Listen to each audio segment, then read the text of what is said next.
जय श्री कृष्णा, राधे राधे। आप सभी भक्तों का आपके अपने YouTube चैनल श्री कृष्ण दीवानी में हार्दिक स्वागत है। आज हम सुनेंगे माघ मास महात्म्य का छठा अध्याय। पिछले अध्याय की कथा में हम सबने सुना था कि जब कन्याएं हाथी से डरकर भागती हुई कुएं में जा गिरी और वह मृत्यु को प्राप्त हुई, तब मृग शृंग मुनि वहां पर आए और उन्होंने उन कन्याओं के माता पिता को बहुत ही ढाढ़स बंधाया और उनसे वे बोले कि मैं इन्हें जीवित कर दूंगा, आप इनके शरीरों की रक्षा कीजिए।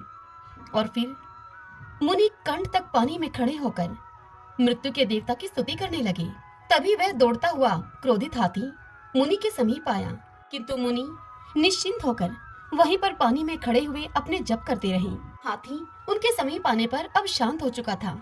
उन्होंने हाथी की पीठ पर अपना हाथ फेरा, तब हाथी ने उनको अपने ऊपर बिठा लिया।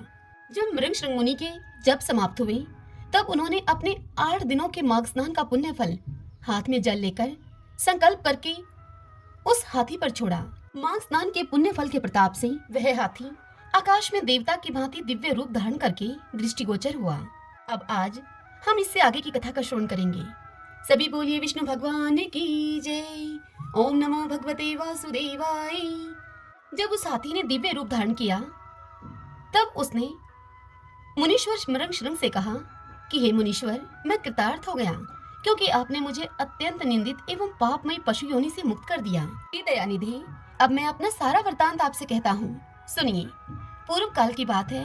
नैषाद नगर में विश्वगुप्त नाम से प्रसिद्ध परम धर्मात्मा एवं सर्वधर्म पालन में तत्पर एक वैश्य रहा करते थे।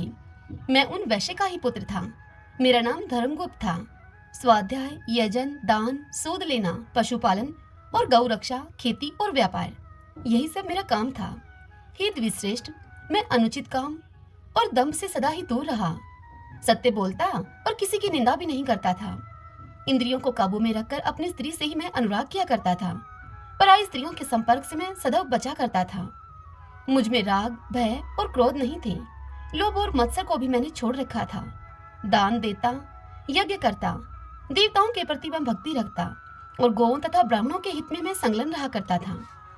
सदा ही धर्म, अर्थ, काम इनका सेवन करता मैं, और व्यापार के काम में भी कभी किसी को धोखा नहीं देता था। ब्राह्मण लोग जब यज्ञ करते, उस समय उन्हें बिना मांगे ही मैं धन देता था। समय पर श्राद्ध तथा संपूर्ण देवताओं का मैं पूजन किया करता था। अनेक प्रकार के सुगंधित द्रव्य, बहुत से पशु, दूध, दही, मट्ठा, गोबर, घास, लकड़ी, फल मूल, नमक, जायफल, पीपल, अन्न, साग के बीज, नाना प्रकार के वस्त्र, धातु, ईख के रस से तैयार होने वाली वस्तुएं और अनेक प्रकार के रसों को मैं बेचा करता था। जो दूसरों को देता था वह तौल में कम नहीं रहता था, और जो औरों से लेता वह अधिक नहीं होता था। जिन रसों के बेचने से पाप होता है, उन रसों को छोड़कर अन्य रसों को बेचा करता था। बेचने में छल कपट से काम नहीं लेता था। जो मनुष्य साधु पुरुषों को व्यापार में ठगता है, वह घोर नरक में पड़ता है और उसका धन भी नष्ट हो जाता है। मैं सब देवताओं, ब्राह्मणों तथा गौओं की प्रतिदिन सेवा करता था और पाखंडी लोगों से सदैव दूर रहता था। हे ब्राह्मण, किसी भी प्राणी से मन, वाणी और क्रिया के द्वारा मैं ईर्ष्या किए बिना ही जो जीविका चलाई जाती है, वही परम धर्म है। मैं उसी धर्म में तत्पर रहता। मैं ऐसे ही जीविका से जीवन का निर्वाह करता था। इस प्रकार धर्म के मार्ग से चलकर मैंने 1 करोड़ स्वर्ण मुद्राओं का उपार्जन किया। मेरे एक ही पुत्र था जो कि संपूर्ण गुणों में श्रेष्ठ था। मैंने अपने सारे धन को 2 भागों में बांटकर आधा तो पुत्र को दे दिया और आधा अपने लिए रख लिया। अपने हिस्से का धन लेकर मैंने पोखरा खुदवाया। पोखरा कुएं और तालाब को कहा जाता है। नाना प्रकार के वृक्षों से युक्त बगीचा लगवाया। अनेक मंडपों से सुशोभित देव मंदिर बनवाया। मरुभूमि के मार्गों में पोषले प्याऊ को कहा जाता है, और कुएं बनवाए तथा ठहरने के लिए धर्मशालाएं आदि तैयार करवाई। कन्यादान, गौदान और भूमिदान किए। तिल, चावल, गेहूं और मूंग आदि का भी मैंने दान किया। उड़द, धान, तिल और घी आदि का दान तो मैंने बहुत बार किया। तदंतर रस के चमत्कारों का वर्णन करने वाला कोई कापालिक मेरे पास आया और कौतूहल पैदा करने के लिए कुछ करामात दिखाकर उसने मुझे अपने मायाजाल में फंसाकर ठग लिया। उसकी करतूत देखकर उसके प्रति मेरा विश्वास बढ़ गया और रसवाद, चांदी, सोना आदि बनाने के नाम पर मेरा सारा धन बर्बाद हो गया। उस कापालिक ने मुझे भ्रम में डालकर बहुत दिनों तक भटकाया। उसके लिए धन दे देकर मैं दरिद्र हो गया। माघ का महीना आया, तब मैंने 10 दिनों तक सूर्योदय के समय महानदी में स्नान किया, किंतु बुढ़ापे के कारण इससे अधिक समय तक मैं स्नान का नियम चलाने में असमर्थ हो गया। इसी बीच मेरा पुत्र देशांतर में चला गया, मेरे घोड़े मर गए, मेरी खेती नष्ट हो गई और बेटे ने वैश्या रख ली। फिर भी भाई बंधु यह सोचकर कि यह बेचारा बूढ़ा धर्मात्मा और पुण्यवान है, धर्म के ही उद्देश्य से मुझे कुछ सूखा अन्न और भात दे दिया करते थे वे। अब मैं अपना धर्म बेचकर कुटुंब का पालन पोषण करने लगा। केवल माघ स्नान के फल को ही नहीं बेच सका मैं। एक दिन जीवा की लोलुपता के कारण दूसरों के घर पर खूब गले तक ठूस ठूस कर मैंने मिठाई खा ली। इससे मुझे अजीर्ण हो गया। अजीर्ण से अतिसार की बीमारी हुई मुझे और उससे मेरी मृत्यु हो गई। केवल माघ स्नान के प्रभाव से मैं एक मनवंतर तक स्वर्ग में देवराज इंद्र के पास रहा और पुण्य की समाप्ति हो जाने पर इस हाथी की योनि में उत्पन्न हुआ हूँ। जो लोग धर्म बेचते हैं वे हाथी ही होते हैं। हे विप्रवर, इस समय आपने हाथी की उस योनि से मेरा उद्धार कर दिया। मुझे स्वर्ग की प्राप्ति होने के लिए आपने पुण्यदान किया है। हे मुनीश्वर, मैं कृतार्थ हो गया, मैं कृतार्थ हो गया, कृतार्थ हो गया। आपको नमस्कार है, नमस्कार है, आपको नमस्कार है। वशिष्ठ मुनि राजा दिलीप से इस महात्म्य की कथा सुनाते हुए कहते हैं कि हे राजन, इस प्रकार मृगशृंग मुनि से यों कहकर वह जीव दिव्य रूप को धारण करके स्वर्ग को चला गया। सच है, सत्पुरुषों का संग उत्तम गति को प्रदान करने वाला होता है। श्रीमन नारायण नारायण हरि हरि, भजमन नारायण नारायण हरि हरि। आज हम सब सुन रहे हैं श्रीमद् भागवत महापुराण से राजा जड़ भरत की कथा।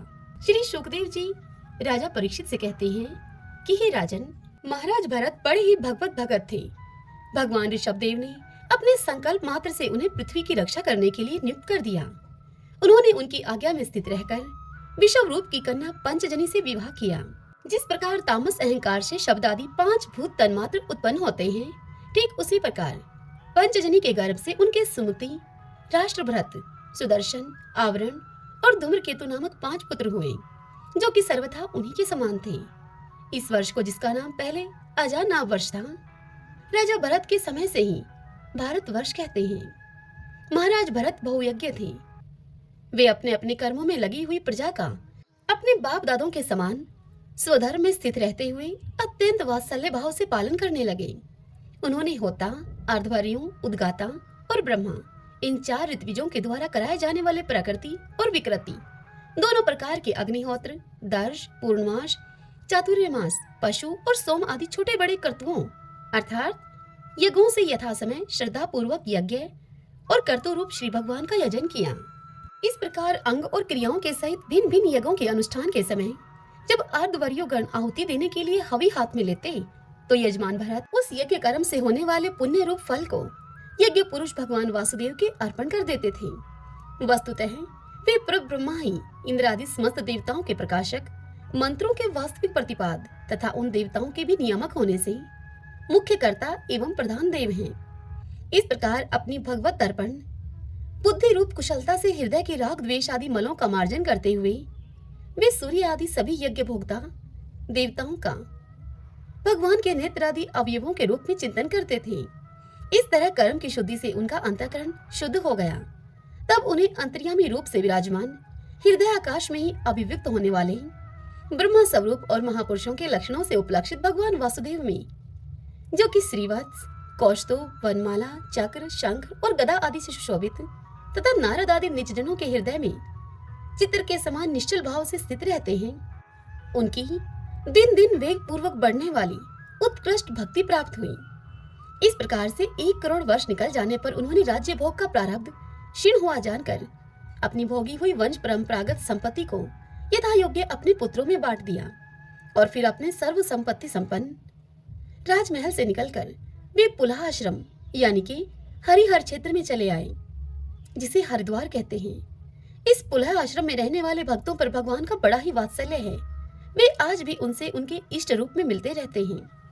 वहाँ चक्र नदी अर्थात गंडकी नाम की प्रसिद्ध सरिता चक्रा आकार शालिग्राम शिलाओं से, जिनके ऊपर नीचे दोनों ओर नाभि के समान चिन्ह होते हैं, सब और से ऋषियों के आश्रमों को पवित्र करती रहती है। उस पुलाह आश्रम के उपवन में एकांत स्थान में अकेले ही रहकर वे अनेक प्रकार के पत्र, पुष्प, तुलसी दल, जल और कंदमूल फलादि उपहारों से भगवान की आराधना करने लगे। इससे उनका हृदय, उनका अंतःकरण समस्त विषय अभिलाषाओं से निवृत्त होकर शांत हो गया और उन्हें परम आनंद प्राप्त हुआ। इस प्रकार जब वे नियम पूर्वक भगवान की परिचर्या करने लगे, तब उससे प्रेम का वेग बढ़ता गया, जिससे कि उनका हृदय द्रवीभूत होकर शांत हो गया। आनंद के प्रबल वेग से शरीर में रोमांच होने लगा और उत्कंठा के कारण नेत्रों में प्रेम के आंसू उमड़ आए, जिससे कि उनकी दृष्टि रुक गई। अंत में जब अपने प्रीतम के अरुण चरणारविंदों के ध्यान से भक्ति योग का आविर्भाव हुआ, तब परमानंद से सारोबार हृदय रूप गंभीर सरोवर में बुद्धि के डूब जाने से उन्हें उस नियम पूर्वक की जाने वाली भगवत पूजा का भी स्मरण न रहा। इस प्रकार वे भगवत सेवा के नियम में ही तत्पर रहते थे। शरीर पर कृष्ण चरम धारण किया करते थे और त्रिकाल स्नान के कारण भीगते रहने से उनके केश भूरी भूरी घुंघराले लटों में अब परिणित हो गए थे, जिससे कि वे बड़े ही सुहावने लगते थे। वे उदित हुए सूर्य मंडल में सूर्य संबंधी ऋचाओं के द्वारा ज्योतिर्मय परम पुरुष भगवान नारायण की आराधना करते और इस प्रकार से कहते, भगवान सूर्य का कर्म फलदायक तेज प्रकृति से परे है। उसी ने संकल्प के द्वारा इस जगत की उत्पत्ति की है और फिर वही अंतर्यामी रूप से इसमें प्रविष्ट होकर अपनी चित्त शक्ति के द्वारा विषय लोलुप जीवों की रक्षा करता है। हम उसी बुद्धि प्रवर्तक तेज की शरण लेते हैं।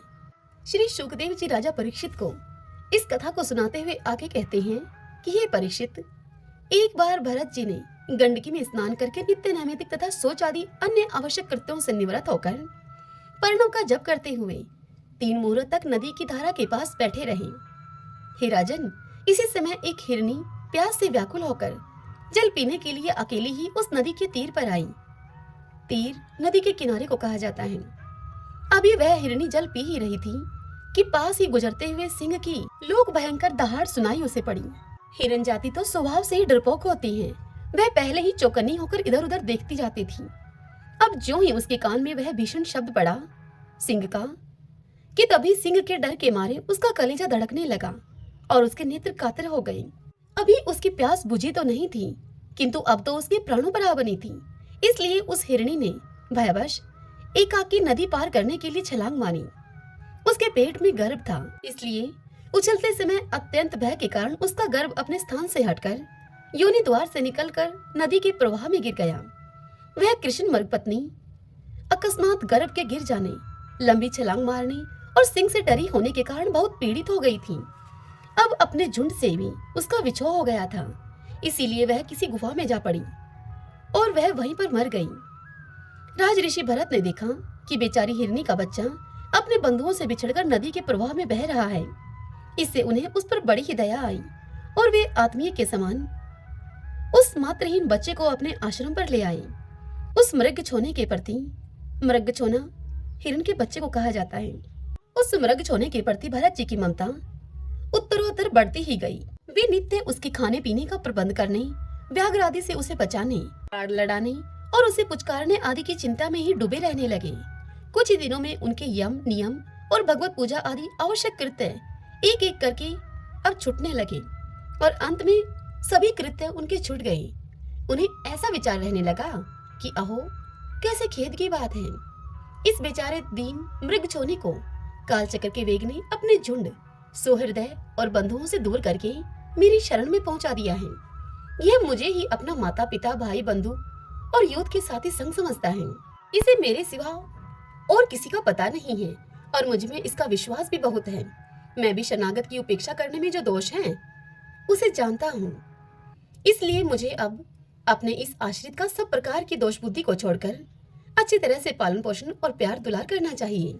निश्चय ही शांत स्वभाव और दीनों की रक्षा करने वाले परोपकार सज्जन ऐसे शरणागत की रक्षा करने के लिए अपने बड़े से बड़े स्वार्थ की भी परवाह नहीं करते। इस प्रकार उस हिरण के बच्चे में आसक्ति बढ़ जाने से बैठते, सोते, टहलते, ठहरते और भोजन करते समय भी अब उस राजा भरत का चित्त मृग शावक के स्नेह पाश में बंधा रहता था। जब उन्हें कुश, पुष्प, समिधा, पत्र और फल फूल आदि लाने होते तो भेड़ियों और कुत्तों के भय से उसे वे साथ लेकर ही वन में जाते। मार्ग में जहां तहां कोमल घास आदि को देखकर मुग्ध भाव से वह हिरण शावक अटक जाता तो वे अत्यंत प्रेम पूर्ण हृदय से दयावश उसे अपने कंधे पर चढ़ा लेते। इसी प्रकार कभी गोद में लेकर तो कभी छाती से लगाकर उसका दुलार करने में भी उन्हें बड़ा सुख मिलता। नित्य नैमितिक कर्मों को करते समय भी राजराजेश्वर भरत बीच बीच में उठ उठकर उस मृग बालक को देखते और जब उस पर उनकी दृष्टि पड़ती तभी उनके चित्त को शांति मिलती। उस समय उसके लिए मंगल कामना करते हुए वे राजा भरत कहने लगते कि बेटा, तेरा सर्वत्र मंगल हो, तेरा सर्वत्र कल्याण हो। कभी यदि वह दिखाई नहीं देता तो जिसका धन लुट गया हो उस दीन मनुष्य के समान राजा का चित्त अत्यंत उद्विग्न हो जाता और फिर वे उस हिरणी के बच्चे के विरह से व्याकुल एवं संतप्त होकर करुणावश अत्यंत उत्कंठित एवं मोहविष्ट हो जाते तथा शोक मगन होकर इस प्रकार कहने लगते।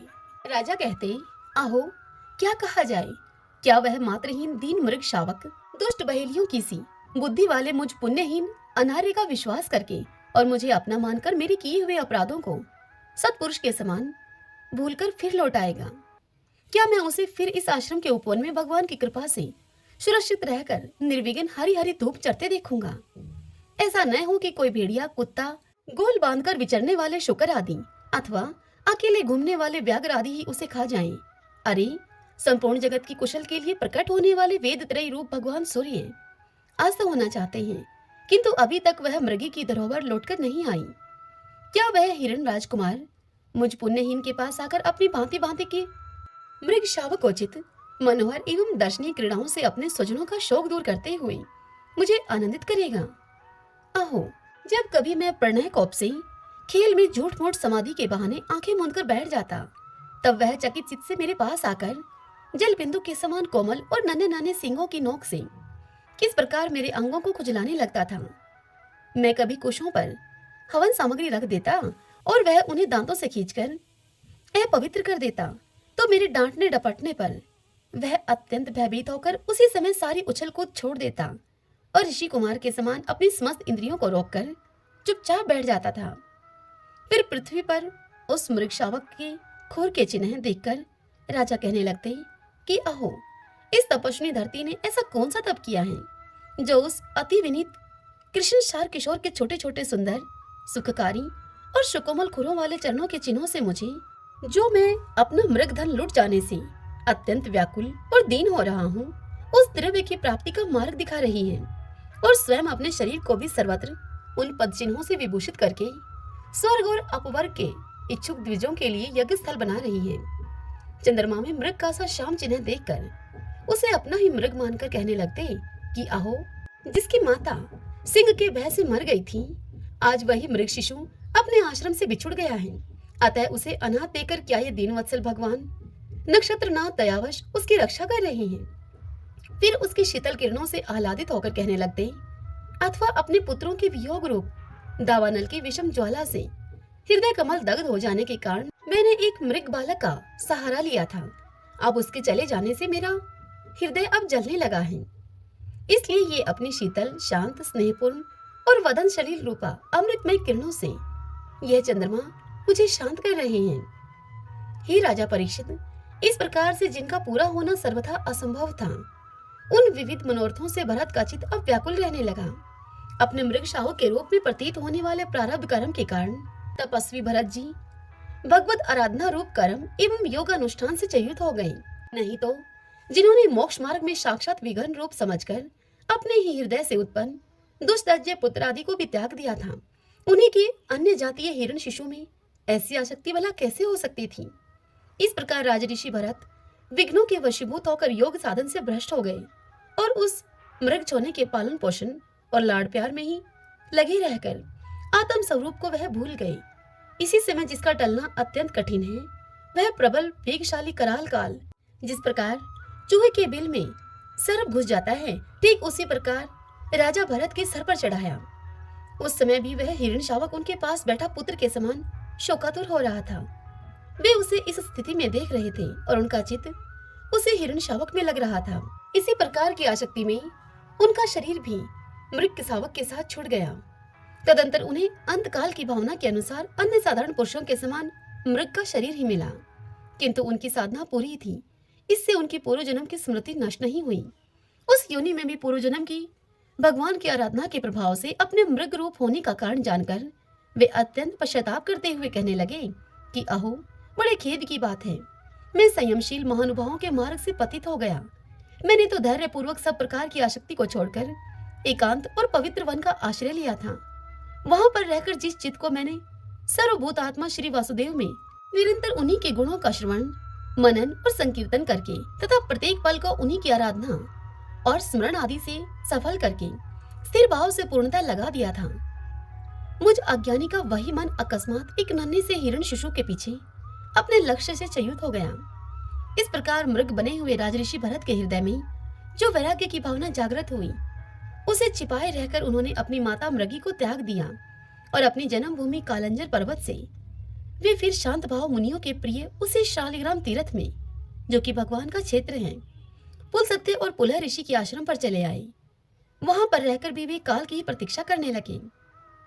हिरण के रूप में आसक्ति से उन्हें बड़ा भय लगने लगा था। बस अकेले रहकर वे सूखे पत्ते, घास और झाड़ियों के द्वारा निर्वाह करते। मृग योनि की प्राप्ति कराने वाले प्रारब्ध के क्षय की बाट देखते रहते। अंत में उन्होंने अपने शरीर का आधा भाग गंडकी के जल में डुबोए रखकर उस मृग शरीर को छोड़ दिया। अंगिरस गोत्र में शम, दम, तप, स्वाध्याय, वेदाध्ययन, त्याग, अतिथि आदि को अन्न देना, संतोष, तितिक्षा, विनय, विद्या, कर्म विद्या, अनुसूया, दूसरों के गुणों में दोष न ढूंढना, आत्मज्ञान, आत्मा के कर्तव्य और भोक्तृत्व का ज्ञान एवं आनंद अर्थात धर्म पालन जनित सुख, सभी गुणों से संपन्न एक श्रेष्ठ ब्राह्मण थे।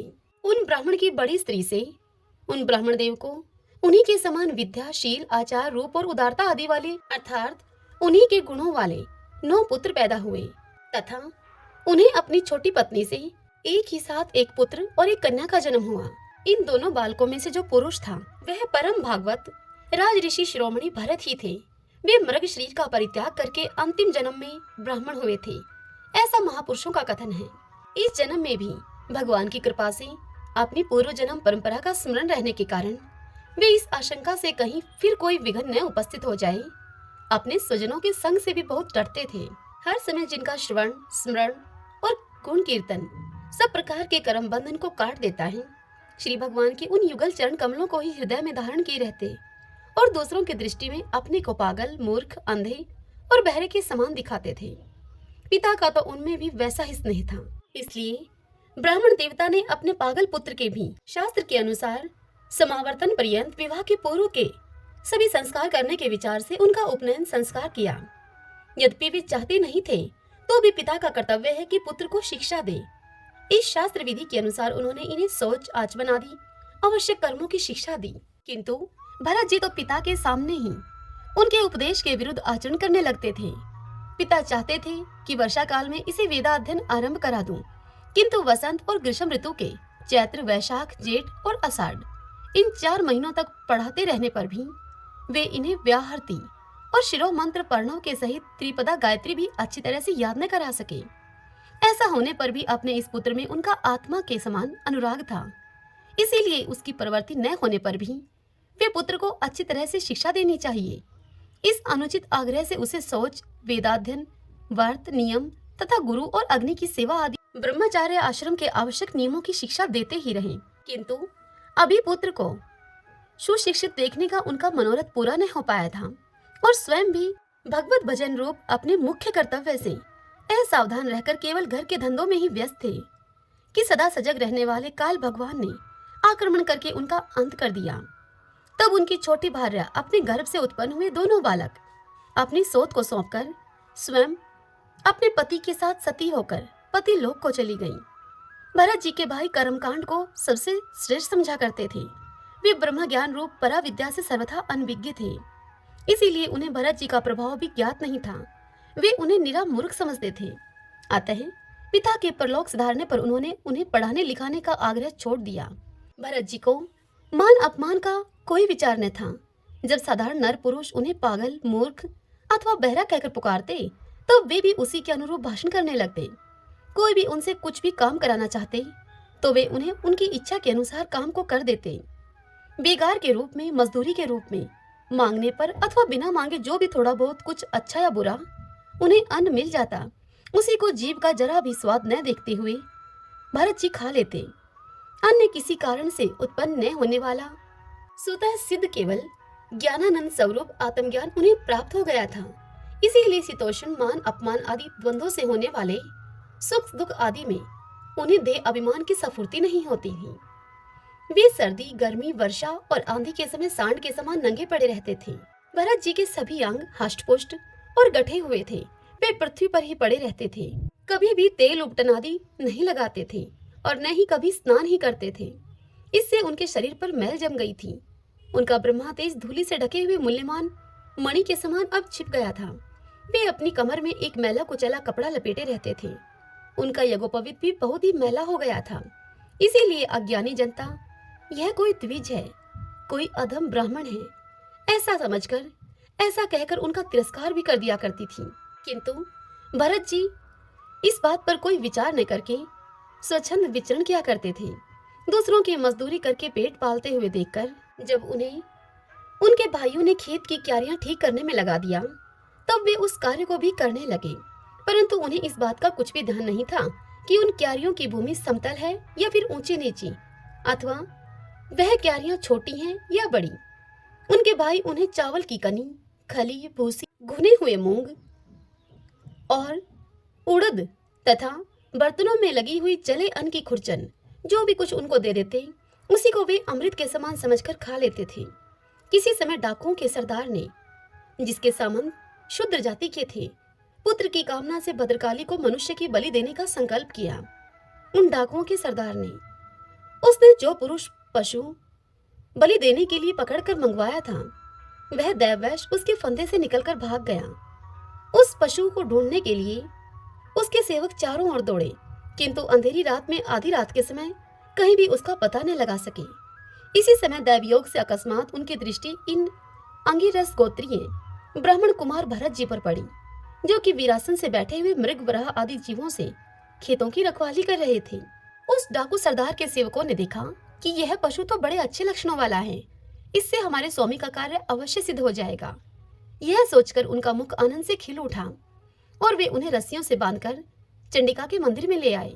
तदंतर उन चोरों ने अपनी पद्धति के अनुसार विधि पूर्वक उनको अभिषेक एवं स्नान कराकर कोरे वस्त्र पहनाए और नाना प्रकार के आभूषण, चंदन, माला और तिलक आदि से विभूषित करके अच्छी तरह से उनको भोजन करवाया।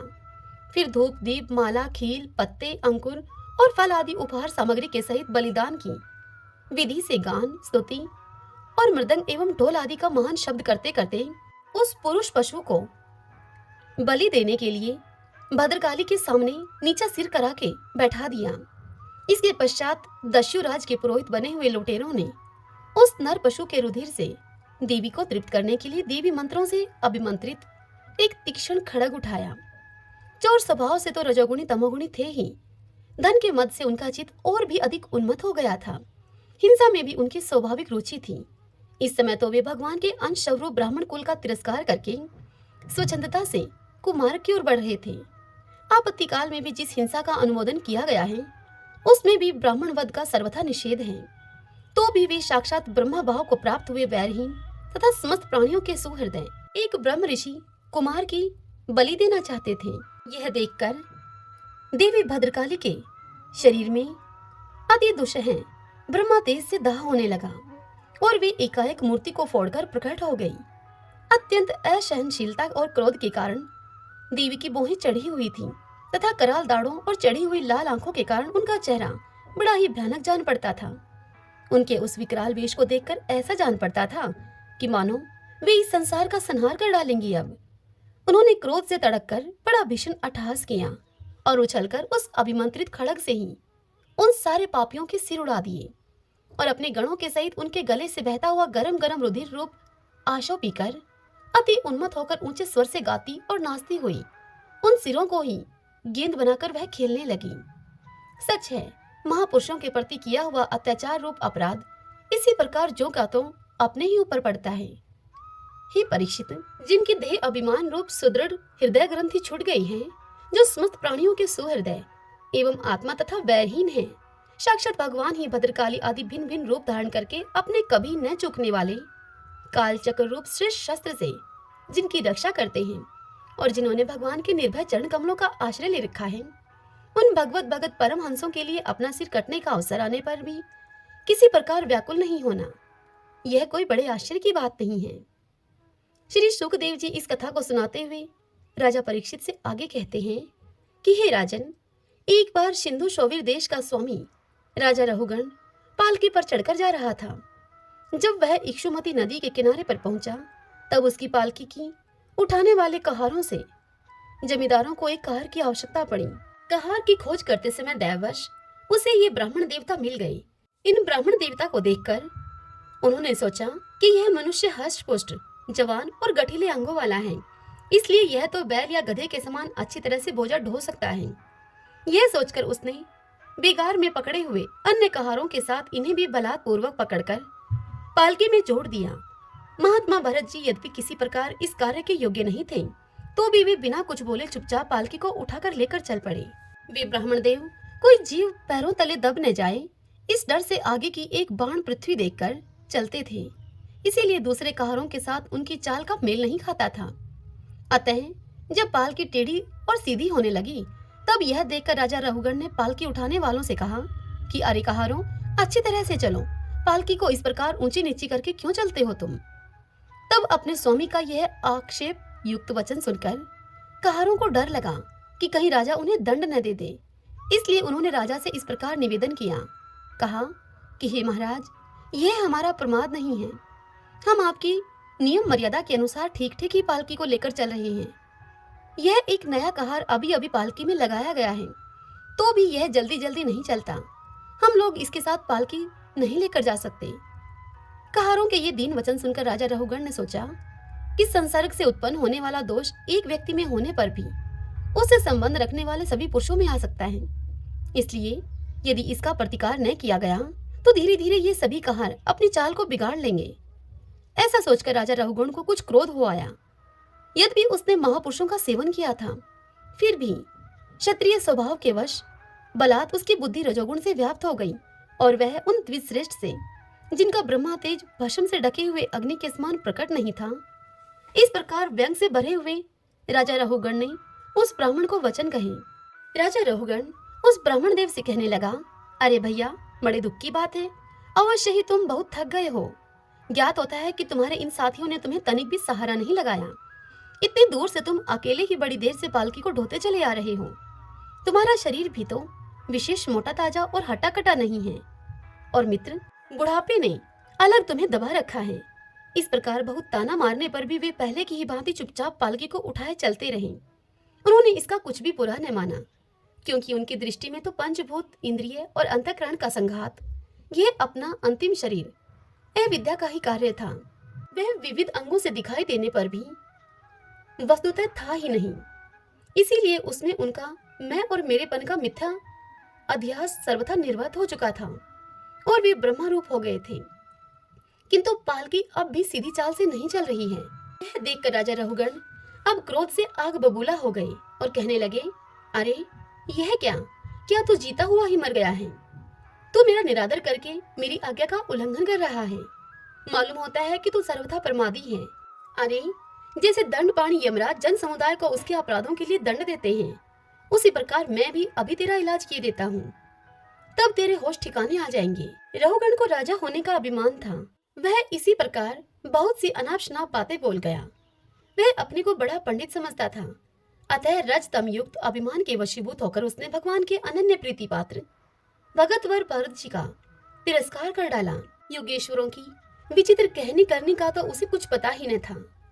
उसकी ऐसी कच्ची बुद्धि देखकर वे संपूर्ण प्राणियों के सुहृदय एवं आत्मा ब्रह्मभूत ब्राह्मण देवता मुस्कुराए और बिना किसी प्रकार का अभिमान किए राजा रहुगण से इस प्रकार कहने लगे। जड़ भरत ने रहुगण से कहा, हे राजन, तुमने जो कुछ कहा वह यथार्थ है, उसमें कोई उल्हाना नहीं है। यदि भार नाम की कोई वस्तु है तो ढोने वाले के लिए है, यदि कोई मार्ग है तो वह चलने वाले के लिए है। मोटापन भी उसी का है। यह सब शरीर के लिए कहा जाता है, आत्मा के लिए नहीं। ज्ञानी जन ऐसी बात नहीं करते। स्थूलता, कृष्णता आदि व्याधि, भूख, प्यास, भय, कलह, इच्छा, बुढ़ापा, निद्रा, प्रेम, क्रोध, अभिमान और शोक, ये सब धर्म देह अभिमान को लेकर उत्पन्न होने वाले जीव में रहते हैं। मुझ में इनका लेश भी नहीं है। इतना कहकर जड़ भरत ने राजा रहुगण से आगे कहा कि हे राजन, तुमने जो जीने मरने की बात कही, सो जितने भी विकारी पदार्थ हैं उन सभी में नियमित रूप से ये दोनों बातें देखी जाती हैं, क्योंकि वे सभी आदि अंत वाले हैं। हे यशस्वी नरेश, जहाँ स्वामी सेवक भाव स्थिर हो वही आज्ञा पालन आदि का नियम भी लागू हो सकता है। तुम राजा हो और मैं प्रजा हूँ। इस प्रकार की भेद बुद्धि के लिए मुझे व्यवहार के सिवा और कहीं तनिक भी अवकाश नहीं दिखाई देता। परमार्थ दृष्टि से देखा जाए तो किसे स्वामी कहें और किसे सेवक। फिर भी हे राजन, यदि तुम्हें स्वामित्व का अभिमान है तो कहो, मैं तुम्हारी क्या सेवा करूं। हे वीरवर, मैं मत, उन्मत्त और जड़ के समान अपनी ही स्थिति में रहता हूँ। मेरा इलाज करके तुम्हें क्या हाथ लगेगा। यदि मैं वास्तव में जड़ और प्रमादी ही हूँ तो मुझे शिक्षा देना पिसे हुए को पीसने के समान व्यर्थ ही होगा। इतनी कथा सुनाकर श्री शुकदेव जी राजा परीक्षित से आगे कहते हैं कि हे परीक्षित, मुनिवर जड़ भरत यथार्थ तत्व का उपदेश करते हुए इतना उत्तर देकर फिर मौन हो गए। उनका देहात्म बुद्धि का हेतुभूत अज्ञान निर्वर्त हो चुका था, इसलिए वे परम शांत हो गए थे। अतः इतना कहकर भोग के द्वारा प्रारब्ध क्षय करने के लिए वे फिर पहले के ही समान उस पालकी को कंधे पर लेकर चलने लगे। सिंधु शौवीर नरेश रहुगण भी अपनी उत्तम श्रद्धा के कारण तत्व जिज्ञासा का पूरा अधिकारी था। जब उसने उन दिव्यश्रेष्ठ के अनेकों योग ग्रंथ से समर्थित और हृदय की ग्रंथि का छेदन करने वाले ये वाक्य सुने, तब वह तत्काल पालकी से उतर पड़ा।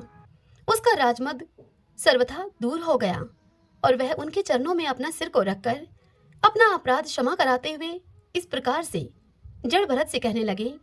वह बोले, हे देव, आपने द्विजों का चिन्ह यज्ञोपवीत धारण कर रखा है। बतलाइए, इस प्रकार प्रच्छन्न भाव से विचरने वाले आप कौन हैं? क्या आप दत्तात्रेय आदि अवधूतों में से कोई हैं? आप किसके पुत्र हैं? आपका कहाँ जन्म हुआ है और यहाँ कैसे आपका पदार्पण हुआ है? यदि आप हमारा कल्याण करने के लिए पधारे हैं तो आप क्या साक्षात सतो मूर्ति भगवान कपिल जी ही हैं? कहीं आप कपिल जी तो नहीं?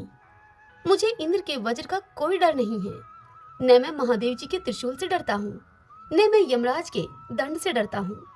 मुझे अग्नि, सूर्य, चंद्र, वायु और कुबेर के अस्त्र शस्त्रों का भी कोई भय नहीं है, परंतु मैं ब्राह्मण कुल के अपमान से बहुत ही डरता हूँ। अतः आप कृपा करके मुझे बतलाइए कि इस प्रकार अपने विज्ञान और शक्ति को छिपाकर मूर्खों की भांति विचरण करने वाले आप कौन हैं? विषयों से तो आप सर्वथा अनासक्त जान पड़ते हैं। मुझे आपकी कोई था नहीं मिल रही है। हे साधो, आपके योग युक्त वाक्यों की बुद्धि के द्वारा आलोचना करने पर भी मेरा संदेह दूर नहीं होता। मैं आत्मज्ञानी मुनियों के परम गुरु और साक्षात श्री हरि की ज्ञान शक्ति की अवतार योगेश्वर भगवान कपिल से यह पूछने के लिए जा रहा था कि इस लोक में एकमात्र शरण लेने योग्य कौन है? क्या आप वे कपिल मुनि ही हैं जो लोगों की दशा देखने के लिए इस प्रकार अपना रूप छिपाकर विचर रहे हैं? भला घर में आसक्त रहने वाला विवेकहीन पुरुष योगेश्वरों की गति कैसे जान सकता है? मैंने युद्ध आदि कर्मों में अपने को श्रम होते देखा है, इसीलिए मेरा अनुमान है कि बोझा ढोने और मार्ग में चलने से आपको भी अवश्य ही होता होगा। मुझे तो व्यवहार मार्ग भी सत्य ही जान पड़ता है, क्योंकि मिथ्या घड़े से जल लाना आदि कार्य नहीं होता। देह आदि के धर्मों का आत्मा पर कोई प्रभाव ही नहीं होता। ऐसी बात भी नहीं है। चूल्हे पर रखी हुई बटलोई जब अग्नि से तपने लगती है तब उसका जल भी खोलने लगता है और फिर उस जल से चावल का भीतरी भाग भी पक जाता है। इसी प्रकार अपनी उपाधि के धर्मों का अनुवर्तन करने के कारण देह, इंद्रिय, प्राण और मन की सनिधि से आत्मा को भी उनके धर्म शर्म आदि का अनुभव होता ही है। आपने जो दंड आदि की व्यर्थता बताई, सो राजा तो प्रजा का शासन और पालन करने के लिए नियुक्त किया हुआ उसका दास ही है। उसका उन्मत्त आदि को दंड देना पिसे हुए को पीसने के समान व्यर्थ नहीं हो सकता, क्योंकि अपने धर्म का आचरण करना भगवान की सेवा ही है। उसे करने वाला व्यक्ति अपनी संपूर्ण पाप राशि को नष्ट कर देता है। हे दीन बंधो, राजतव के अभिमान से उन्मत्त होकर मैंने आप जैसे परम साधु की अवज्ञा की है। अब आप मुझ पर ऐसी कृपा दृष्टि कीजिए जिससे कि इस साधु अवज्ञा रूप अपराध से मैं मुक्त हो जाऊं। आप देह अभिमान शून्य और विश्व बंधु श्री हरि के अनन्य भक्त हैं, इसलिए सब में समान दृष्टि होने से इस मान अपमान के कारण आप में कोई विकार नहीं हो सकता। फिर भी एक महापुरुष का अपमान करने के कारण मेरे जैसा पुरुष साक्षात त्रिशूल पाणी महादेव जी के समान प्रभावशाली होने पर भी अपने अपराध से अवश्य ही थोड़े ही काल में नष्ट हो जाएगा। श्रीमन नारायण नारायण हरि हरि, भजमन नारायण नारायण हरि हरि।